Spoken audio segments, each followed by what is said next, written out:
Cette stratégie, tu l'as forcément déjà vue. La bougie de 15-30, on l'appelle l'Opening Range Breakout. Des millions de vues sur YouTube et des milliers de comptes qui la vendent comme la stratégie la plus simple pour passer une éval. Il y a juste un petit problème. Personne, je dis bien personne, ne t'a montré de vrais chiffres sur cette stratégie. Peut-être des exemples triés, des trades gagnants en replay, mais un échantillon complet, jamais. Alors, j'ai fait ce que personne ne fait. Je l'ai testé. Non pas 5 fois, mais 100 fois. Ce que je m'apprête à te montrer, c'est 100 journées consécutives en utilisant cette même stratégie. Et crois-moi, les chiffres m'ont vraiment surpris. Et je crois pas que ce soit dans le sens que tu crois. À la fin de cette vidéo, tu sauras si cette stratégie mérite vraiment ton argent. Et surtout, tu pourras toi-même tester les stratégies de tes youtubeurs préférés pour savoir si oui ou non elle mérite ton argent. D'abord, pourquoi 100? Parce que c'est le minimum pour que le hasard arrête de te mentir. Rappelle-toi, sur 10 trades, tu peux avoir la chance d'en gagner 7 et avoir 70% de win rate. Sur 100, la chance s'efface totalement. Ce qui reste, c'est la stratégie. Et tu vas me dire pourquoi personne ne le fait? Alors, il y a 3 raisons pour ça. 1, c'est très long. 100 replays d'affilée, ça peut durer très longtemps. Personnellement, ça m'a pris 2 jours. 2, c'est risqué. On est d'accord que si c'est la stratégie que tu vends et que le test ne s'avère pas concluant, ça peut faire très mal pour ton business. Et 3, la plupart de tes traders préférés ne savent pas ce que c'est un protocole. Un test sans règles figées à l'avance, ce n'est pas un test. Donc moi, je vais te présenter mon protocole. Première étape pour tester cette stratégie, ça va être un protocole figé, celui que j'ai utilisé pour les 100 trades que je vais te présenter juste après. Donc on peut remarquer en fait les différentes règles. On peut commencer par exemple par la première bougie 15 minutes après l'open. Donc là, j'ai mis les horaires bien sûr de American New York. Bien sûr, nous, c'est 15h30, 15h45. On va avoir un stop au break du high donc, et au low de la plage. On va avoir un stop à l'extrémité opposée de la plage, donc avec un target ici à 2R, un trade max. Le but, c'est que s'il y a plusieurs breaks, nous, on prend quand même que le premier. Etc. Donc ça, tu vois, ces règles, le but, ça va être de les utiliser, on va dire, de manière robotique pour être sûr d'avoir des résultats concrets. Maintenant, on va se rendre sur TradingView pour que je te présente la stratégie plus visuelle. Nous voici donc sur TradingView, sur la session d'hier, donc le 16 juillet ici à l'heure où je tourne cette vidéo. On peut du coup remarquer l'Open US ici avec cette grande bougie rouge. Et j'ai pu en fait tracer ici, donc pour être un peu plus précis, des zones qui correspondent en fait aux différents high and low de cette bougie. Et en fait, le but, ça va être de trader la cassure en fait de cette bougie. Donc ici, on peut le remarquer, on a à cet endroit-là une cassure ici de la bougie et on peut du coup y remarquer un stop loss. On a un deuxième ici, une deuxième cassure et une troisième ici qui cette fois-ci s'avère gagnante. Ça, on peut le répéter en fait des milliers de fois et le but, ça va être de savoir si oui ou non cette stratégie est rentable. Le but, c'est d'upload tous ces trades sur le journal Edgely que je te présente maintenant. Nous voici sur Edgely pour analyser en profondeur cette stratégie et savoir si oui ou non elle est rentable. Donc là, ce que tu peux voir à l'écran, c'est le dashboard global avec différentes statistiques qu'on peut retrouver avec le net PNL, le profit factor, la moyenne de gains et de pertes sur chaque trade et surtout le win rate. Donc ça, c'est vraiment des analytics qui déjà en disent long sur la rentabilité d'une stratégie. Là, tu peux voir déjà dans un premier temps le mois de juillet qui a été très mauvais en termes de résultats. Donc si on regarde ce mois de juillet, on a eu des résultats. Donc on a fait 11 trades avec moins 1596,44 $, un profit factor très mauvais de 0,34. On va avoir la moyenne des pertes qui est au-dessus. Normalement, c'est logique avec le profit factor, c'est-à-dire qu'on perd en moyenne 300 $ pour en gagner 268 $. Et on a un win rate, bien sûr que sur ce mois-ci, de 27,3%, ce qui est très mauvais, donc avec 3 gains contre 8 pertes. Donc ça, déjà, ça fait un peu peur sur la stratégie. Mais moi, je ne l'ai pas testé que sur le mois de juillet. Je l'ai testé sur le mois de juin, le mois de mai, le mois d'avril, le mois de mars, février et janvier.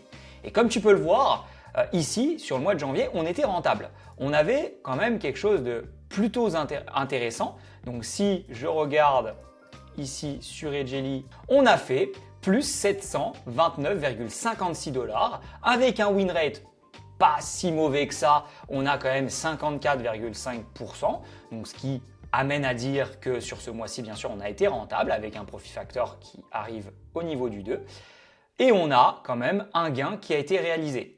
Par contre, quand on regarde une stratégie, il faut surtout pas regarder sur un seul mois, voire 2 mois. Il faut regarder sur une globalité. Donc moi, bien sûr, j'ai pris 128 trades. J'ai été au-delà de la promesse de cette vidéo pour essayer de te montrer comment on peut vraiment savoir si une stratégie est rentable. Parce que quand tu vas voir un YouTuber et qu'il te montre ses résultats sur un mois, il te montre peut-être pas ce qui se passe sur plusieurs mois.